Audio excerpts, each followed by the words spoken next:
Okay, we're now in Synoptic 7.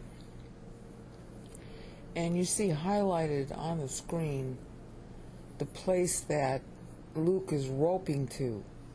Because of the way he's going to tell his story. He's going, again, in opposite rhetorical order to Matthew, and yet still matching point by point in true both Hebrew and Greek drama style. In other words, drama is supposed to have a certain balance. There's always supposed to be opposites. You track to a theme, and when you're wrapping around a well-known story, and in Greek drama and Hebrew also, they always did that, then you have to track to the main points of the already known story to fill in or comment however you're going to do it. And that's what we've seen Luke do consistently from, the very first synoptic episode. But each time we go through this, what we consider to be well-known information, we're finding out isn't so well-known, is it? I mean, you have never seen a Bible movie, that really explains the trouble that, in this case, opening this episode, the women are committing to when they agree to what these angels are saying. Left-hand side, and we're getting ready to introduce the angelic visit to Mary. Left-hand side, the virgin shall be with child. Virgin with child means out of wedlock. It is a prophecy of bad news for the person who gets it. Bad news, not good news. A life of ostracism. And we've already been seeing in some detail now that the promise to Zacharias that John the Baptist, the Elijah to come, is going to be his son after a whole lifetime of, his wife being barren, is going to subject her, just like Mary, to criticism that she had sex with somebody she wasn't supposed to have sex with. Because after all, she's been married and having sex with her husband, and she's not pregnant all that time, and now when he retires, she's suddenly pregnant? Something's wrong. That's the way neighbors are. That's the way the people who say you got to follow tradition is. Cheep, cheep, cheep, cheep. Cheep, cheep, cheep. Talk a lot, pick a little bit, And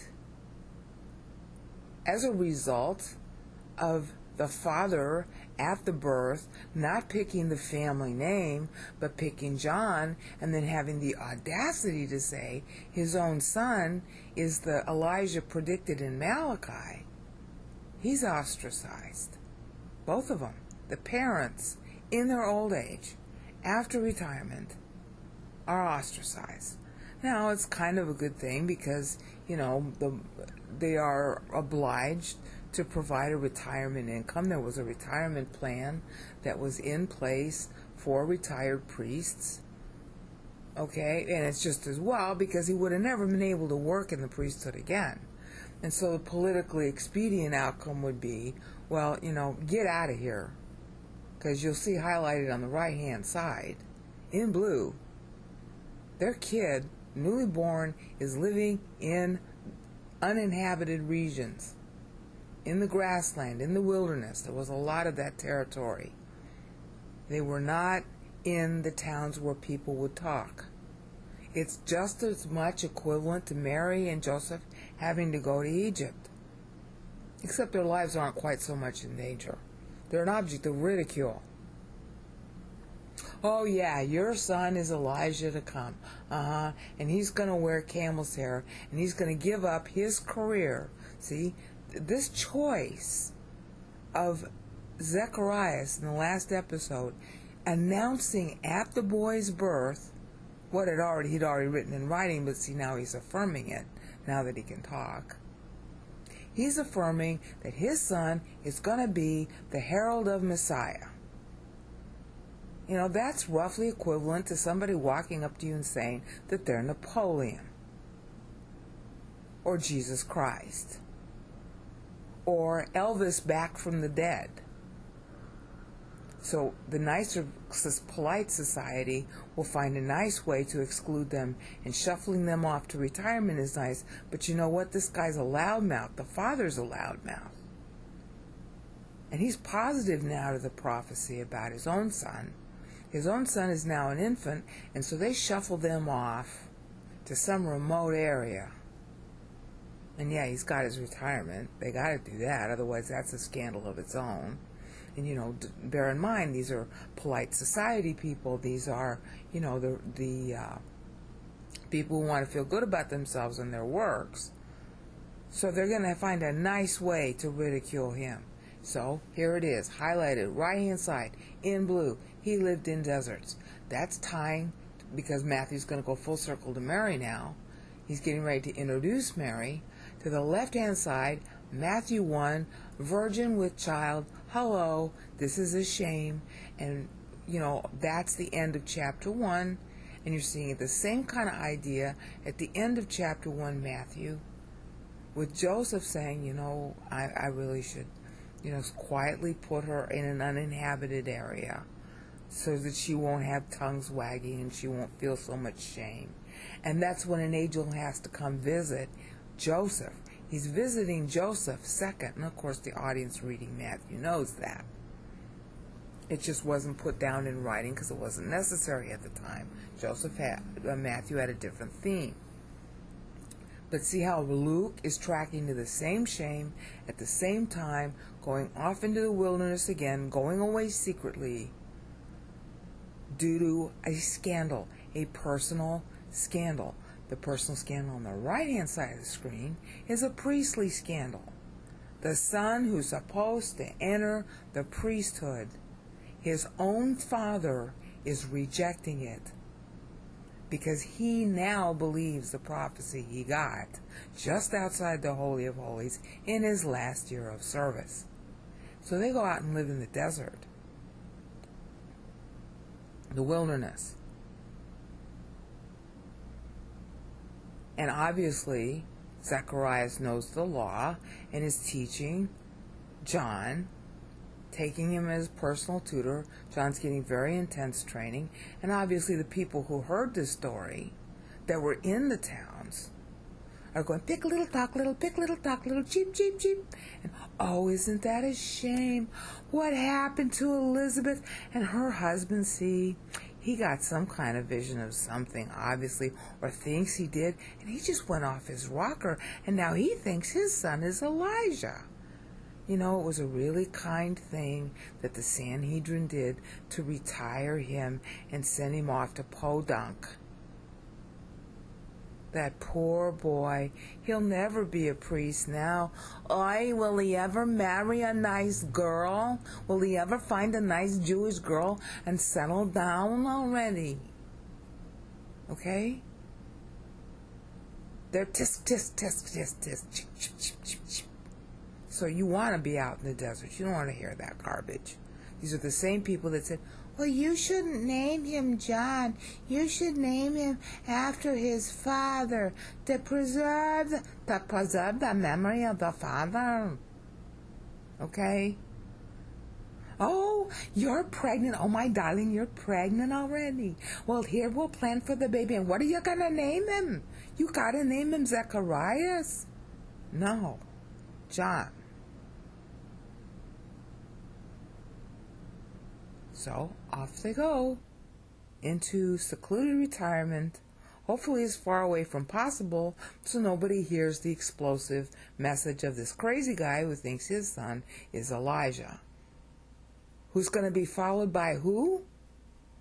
A woman who's pregnant while she's betrothed. Is she pregnant by the guy she's going to marry? Hopefully. Likely.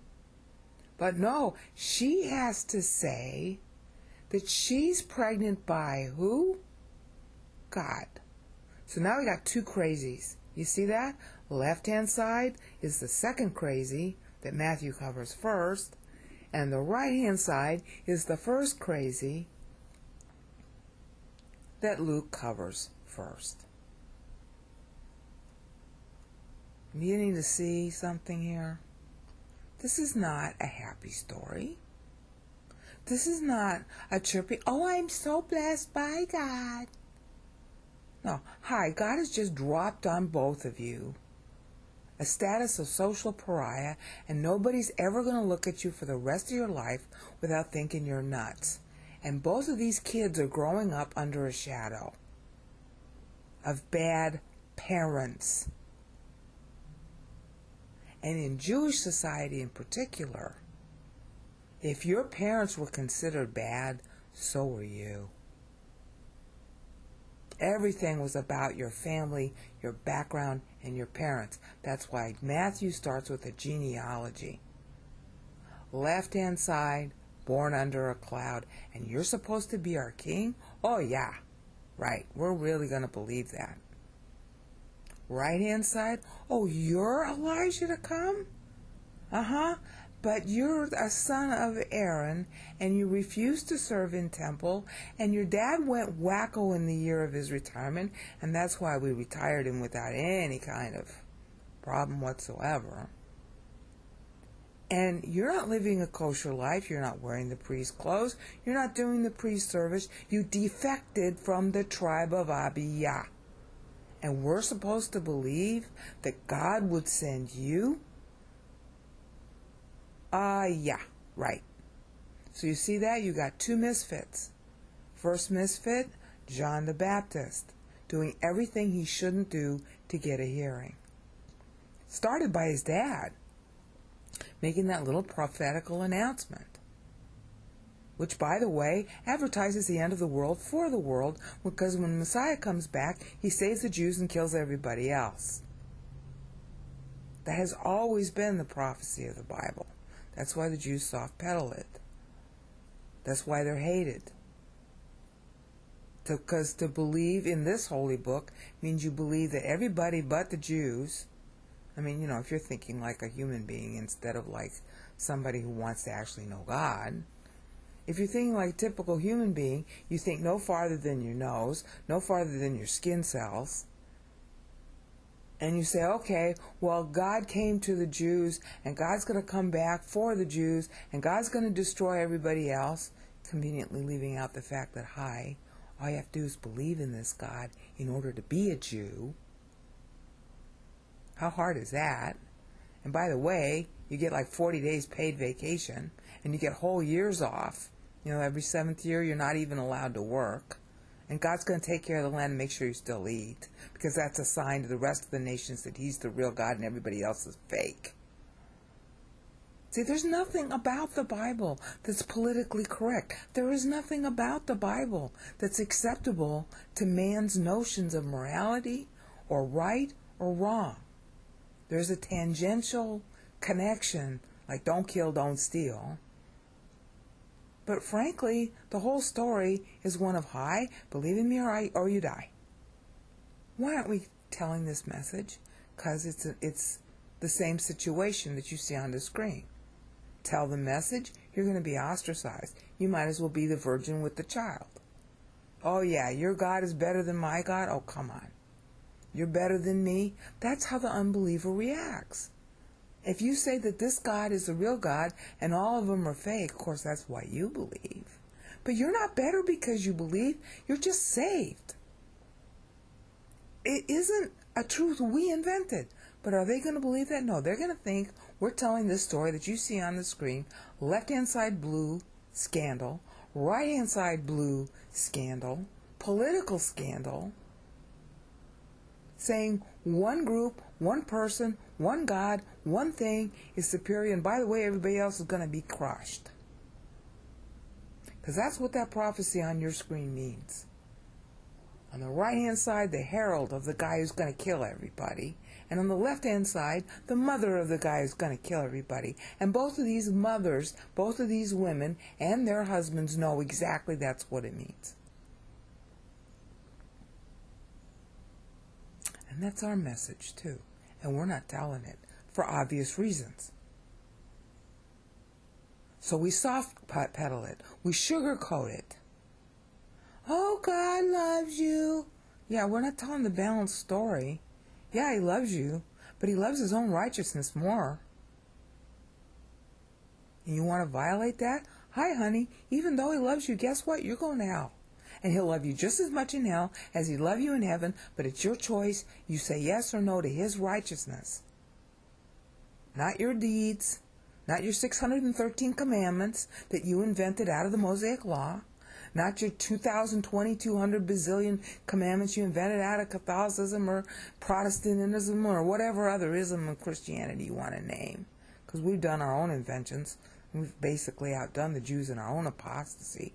We're more apostate than they ever were. I'm sorry.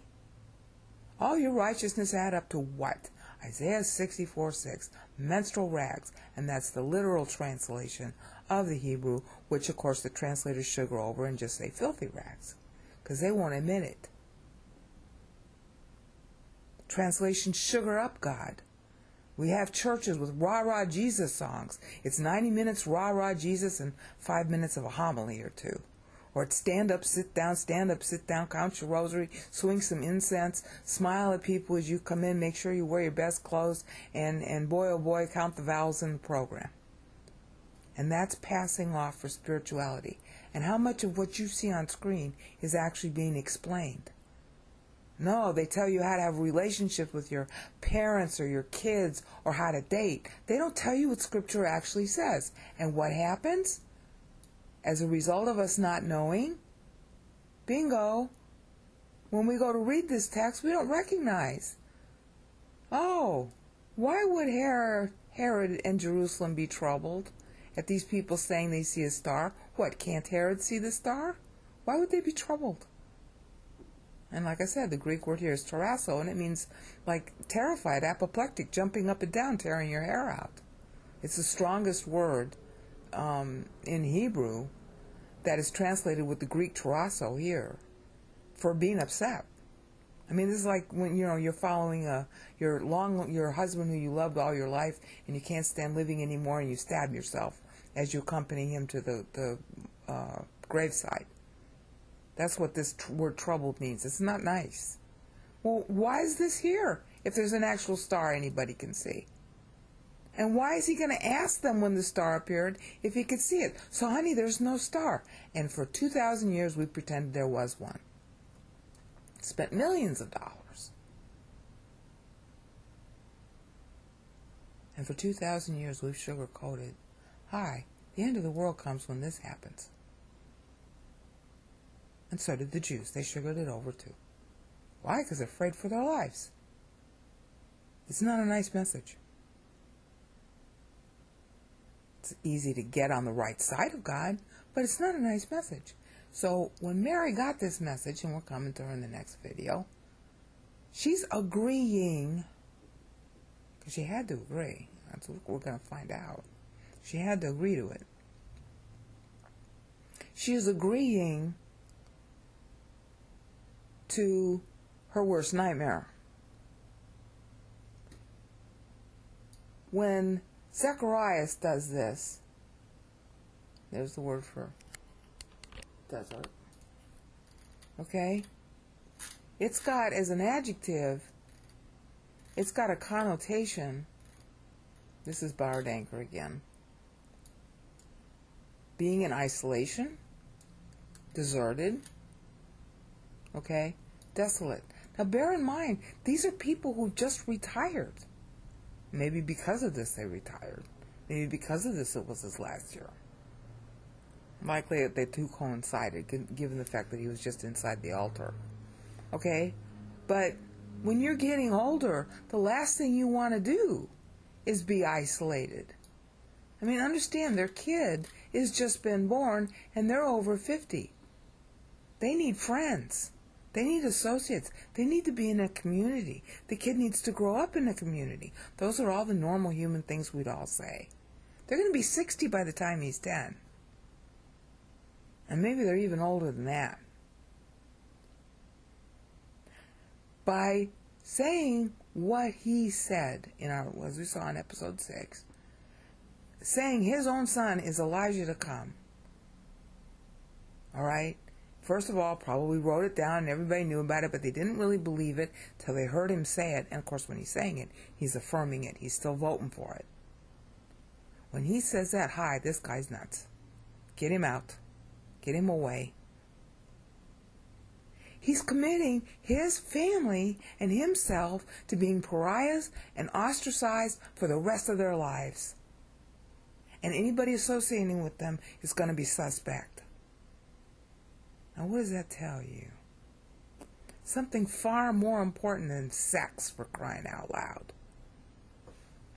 If you're willing to be ostracized due to the worst news possible you can get. Hi, I'm going to be the virgin with the kid. So I'm going to be the one that everybody suspects of being an adulterer for the rest of my life. And my kid is going to grow up under a cloud of suspicion. Is that a prophecy you would want? Is that your idea of God blessing you? Not exactly. Same thing here. The minute Zacharias cites that prophecy, he knows this is his future. And he goes there. I mean, he's pretty much forced there. He lives until his public announcement. And who knows if Zacharias was even alive to see it. He committed his family, himself, to a life of ostracism and sort of like, tainting by association, cursing by association with everybody who'd want to help them for the rest of his life. You better doggone well believe you got that angel's message and that you didn't hallucinate. You better doggone well have a lot of Bible under your belt. Remember what I said a couple episodes ago? You better know what Scripture really says when the doo-doo hits the fan. And, of course, she's choosing the doo-doo to hit the fan, and so was the family here 6 months prior. You better know your Bible, or you are nuts, and you really should be committed to a mental institution. This is God's style, and he did it beginning in Genesis. He tells Abraham, who's Avram means, pagan, father of high places. He was of a priestly pagan caste. Hi, Abraham, I'm really God, and I want you to get out here. And Abraham bucked him for a while. Okay? Finally convinces his dad and Nahor, Snorer, to go with him. And that was Terah, his dad. And they go, but they're wandering around. They don't have a permanent life. They don't have the creature comforts. And they're waiting for this somebody to talk to them. Because they don't have Scripture. But obviously there was a lot of conversation. And by the way, Avraham was the promise to Avram. That's why he was asked to leave, because the association with his neighbors was not going to be conducive to him learning God. So he had to leave and wander about, telling everybody about this wandering God. And wandering in Hebrew had the same kind of connotation. Literally, it means pass over. That's where we get Passover from. Wandering around, passing over this, literally passing over the Red Sea is the most important usage. But it meant Passover long before that, because that's what Abraham was doing. Wandering. Oh, gee, that's politically correct. Okay. Where's the glory in that? God does weird stuff to you. He asks you for weird things. So you better know why. Otherwise, how do you know you're not hallucinating? And you better know why, or you're not going to be able to take it. And it's not a question of proving you're faithful. It's not a question of what you give up for God. It's a question of getting close. Because the life that Christ was going to have to live is this pattern. And if you want to know what it's like for God to be God, you want to be close to him, you got to learn the same style of living. And guess what? It ain't with the people. Now, does that mean that everybody's got to be a hermit? That was the common, the stupid church father thing. Oh, well, then we all ought to be, I'm more spiritual if I'm a hermit. No. Moses was geared up to be Pharaoh. And he was learning God the whole time. But there came a time when he had to stop being high and mighty. And he had to go out to the wilderness. And then he comes back. And now he's high and mighty again, but in a different way, leading the people of Israel. So see, it's all kinds of lifestyles. But in your head, you got to know this. You got to be on your own. My pastor spent so much time on this. He says, you got to be willing to go it alone. Okay, well, here we go. Hi, if you want to be with me, here's my prophecy to you. That means you're going to be isolated. Maybe you're being in physical proximity to a lot of people, but you're going to be isolated because there's going to be this barrier between you and everybody else. Are you willing to go that far? To learn God, not to sacrifice, not to give up anything, but to get something. Christ went to the cross to get something. And Mary is willing to accept, as we're going to see in the next episode, this burden in order to get something. And Zacharias and family were willing to go to the deserts to what? Get something. As far as they're concerned, what they're leaving behind isn't worth having. And we saw why. Because the crowd wanted to what? They wanted to be against the king of the Jews. Jerusalem's fitting in with Herod. Okay, well then, if they go to the desert, they're leaving nothing behind. It's no sacrifice to give up being a priest in the temple. There's nobody there who's really caring. You can find God in the wilderness better than I can find God around other people. Hint, hint, that we Christians never learn. We think that we're not spiritual if we're not associating with other Christians. Guess again. Now, I went kind of far afield into almost sounding preachy, but this kind of meaning isn't taught. There's a dark side to this gospel that's very scary and very politically incorrect. And, you know, the pulpits that are all big on join our church and sugary Jesus, sugared over, covered over, they're not going to teach this stuff. And I wouldn't even know about it or be alerted to it, to look for it, if it wasn't for my pastor teaching this stuff. And of course, he didn't start out that way either. But a lot of pastors are out there that are beginning to think like this. They're beginning to recognize, you know what, this is politically incorrect. And how do you know that that's true? Because movies like Franco Zeffirelli's Jesus of Nazareth, made in the 1970s, and even Mel Gibson, and he's a devout Catholic, even Gibson's Passion of the Christ are beginning to say, you know what, it's politically incorrect. This story is politically incorrect. It doesn't fit.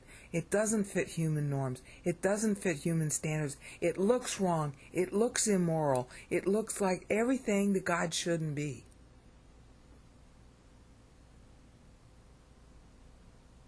And they just are beginning to have courage to say so. Both Zeffirelli and Gibson are Catholics. And they had a lot of courage to tell the story this way. Unfortunately, most of our Protestant denominations are not quite so willing to admit fault. I have a lot of hopes for the Catholics lately. Let's hope that they begin to rethink Good Friday, too. Anyway, that'll come up next in the next episode. And so all we did was just focus on the meaning of this, and on the right-hand side, eremos, desolation, wilderness. Oh, no, I don't want that. That's going to come later. All right? So I really focused on only one part of the passage, but it's summing up the whole story. And that's why Luke 1 ends at the same place thematically. This is the whole point of the video. Luke 1 ends thematically on the opposite side of the fence at the same place that Matthew 1 ends thematically. Somebody is with child, bears a son, and then the chapter ends. Now again, remember in the original, they didn't have chapters and verses. All right, they did their markings differently. They usually did it by syntactical markings. In Hebrew, they have little special letters usually a ptah or a samex. Depends. But the point here is that thematically you can see Luke has been tracking to Matthew such that he's going to end with the birth of a child at the same place Matthew ends his section, at the birth of a child. And fortunately, the people who invented the verses and the chapters kind of figured that out and started Matthew 2 and Luke 2 in the same place as well. Okay, now we're getting ready to start with the parallelism and the tracking of Luke to Matthew with respect to our next cast of characters, focusing on, more detail about Joseph and Mary. We've seen that Matthew didn't cover John the Baptist at all until chapter 3, and he really is only using John the Baptist as a foil to introduce Christ. So he only spends one chapter on him, and it's just basically the testimony of the herald. Okay, we saw that here. I didn't spend a lot of time on it. Oh, please tell me that if my computer dies again, I'm going to scream. Okay, see, this is what he says to testify. And it's just to basically introduce the relationship between the two. And you'll notice the conversation here, very impersonal. There's no patting each other on the back, hi cousin, how are you? Because they're cousins. And they've known each other since they were kids, and they especially are close because they're both pariahs. They got a lot in common, especially their destiny. John knows who Christ is. John knows that he's the Son of God. John knows all that. And he's grown up with it. But it's just like the way we live. I've known God forever. I know God better than I know myself. I've known the Bible better than most people who will ever live for I don't know how many years. And yet, you know what? I don't know it at all. I could outdo most pastors if we got into a debate. But does that mean that I'm really intimate? Not necessarily. Okay, so you're going to encounter, see here, look, this is John. Boy, I really identify with this. Okay, this is like me making a video. John is saying all the words, and he believes them. I mean, he really does. He's sincere, he understands it, and he believes them. Okay? That's his little shtick there. And he means it. It's not like he's lying. He's not being hypocritical. He's not trying to garner votes or get human approbation. Okay? This is his message. And he's hot on fire to give that message. All right, there it is. He's good at it. He's used to it. He's been doing it all his life. And he's strong and he's accurate and the whole bit. Okay, but when Jesus actually comes and he's face to face with him, our big, strong John here, smelly John, is suddenly timid. Okay? We're going to see more about this encounter and the change in John, because there's two sides to the John.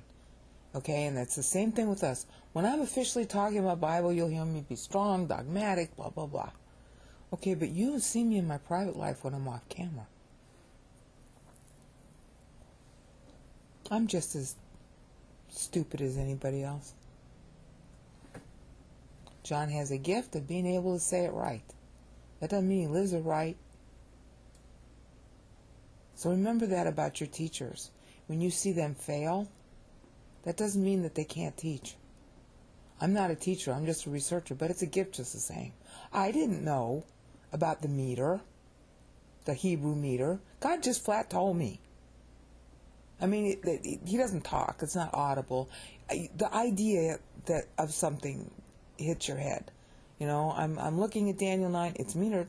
That's the thought that hits my head. I don't want it to be metered. I don't want to study Daniel 9. It bores me. But The thought, it's metered, it's metered, it's metered. I have to look at it. I found out about Ephesians being metered due to an argument I had with a YouTuber named 1689 Baptist. And I was trying to figure out, God, what do I say to this guy? And the thing that hits me is, again, the thought, Ephesians 1, 3 through 14 is metered. I had Ephesians exegeted for 4 years under my pastor, and he didn't know it was metered. So you see, God gives you gifts of communication or study or discovery or whatever it is. That doesn't make you a better person. You still have the same problem that John has right here. And we're going to see John's doubts later in the Gospel of John. When John comes back, he sends, his disciples, are you really Messiah? Of course he knows he's Messiah. He grew up with them. He was assigned to be the herald. He's known all his life that that's his role and that's who Jesus is. Okay, but as a human being, you have your doubts. You have your weaknesses. It has absolutely nothing whatsoever to do with the fact that you can competently say stuff like this. So you got a teacher and you find out he did something wrong. Okay, but is this part accurate? Then let him deal before the Lord with his own foibles before the Lord. You don't worry about that. You worry about whether this part is being operated by the Holy Spirit. And let him worry about how his personal life catches up to the message God gave him to say. Okay, preview of coming attractions, but it's part of the passage. It's going to be really important because I'm going to have to, lambast Mary later on in Luke 2. She's going to lambast herself, actually. She did it in Luke 1, but I'm going to come after it in Luke 2. So see, this is John the Baptist. This is another scandal. Remember, what are our themes? Political scandal, personal scandal, group scandal, national scandal, international scandal, and what? This is the guy who's got the whole weight of the world on his shoulders, and the entire message about this guy is, Daniel 7, he's the guy who ends the world and defeats everybody who doesn't believe in him. Oh, boy, that's going to make people want to hear what you got to say. Hi, I'm the Terminator. Gee. Yeah, okay. And people who imagine themselves to be great say stuff like that. But if you really are the Terminator, it's the last thing you want to stress. Okay? So, the personal connection. See, here's the office. But here's the person. Okay? And John is like, oh, I can't baptize you. Baptize means to identify. I'll have to explain that in a later video someday. Greek verb is baptizo, and it means to identify one thing with another with the result that the second thing is changed. That's why they dipped in the river to represent being saved on the future cross. And when they come out of the river, that represented them being changed, meaning saved, meaning born again. But Jesus is to be baptized on the cross, and he too is going to be changed. And he too is going to be saved from hell. Not because he himself was sin, but because he was made sin. He has to be saved. Not due to his own personal sin, but due to ours. So he too has to be baptized. And he has to be baptized by the guy who had the office of baptism. Okay, fine. You have the office of saying all these words, and yeah, you say them right. But now you got to live those words, and that's an entirely different story. So that's why John said, hey, look, I can say this, and yes, it's true, and I wish I lived up to it, but you know what? I don't deserve that. I need to be baptized by you. And that's going to be the theme of Luke 2. He's going to really push this, the personal stuff. Okay? And he's leading to end up here. And he's going to end up here by doing the genealogy. So where Matthew is starting Matthew 3, with the beginning of John the Baptist ministry, Luke is going to close Luke 3 at the same place here which is the beginning of Jesus' ministry. You see how that thematically ties? It's tying in Matthew, and Luke's going to tie it the same way. See? Matthew 3, start of John the Baptist. Chapter ends, and again, it's not chapter and verse in the original, but it's thematic. That's why they broke the chapter there. Beginning of Jesus' ministry. You know, first he's got to get tested, which we're going to cover. Okay? So, how are we going to begin? Okay, so now we're back, and we're going to cover more in detail the paralleling that Luke does to Matthew.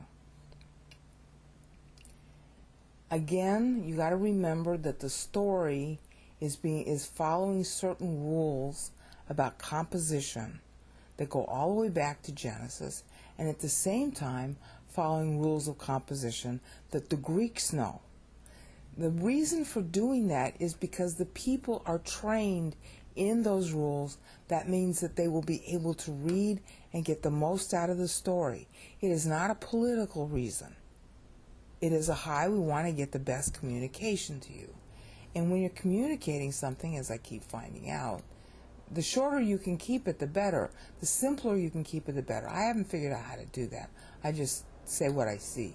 And, maybe I'll go and edit it later someday. But they are writing from the Spirit. They know exactly what their themes are. And they're very careful with their words. So we should be careful to read their words. So what does Matthew do? Matthew picks up 2. Jesus was born in Bethlehem. Done deal. Finish. He doesn't say anything about the couple now. Yet. What does he do? He introduces a new character in the story. Magi arriving where? In Jerusalem. Foreigners, VIPs, greatly feared and respected. And this word arrived is exarchomai. I think it's exarchomai. I forget the exact word. I almost fell over when I read it. Okay.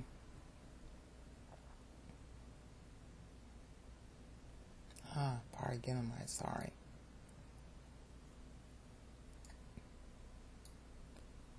This, you got to read through this. This is Thayer's lexicon. Okay, this is Freiberg. This is Bauer-Danker.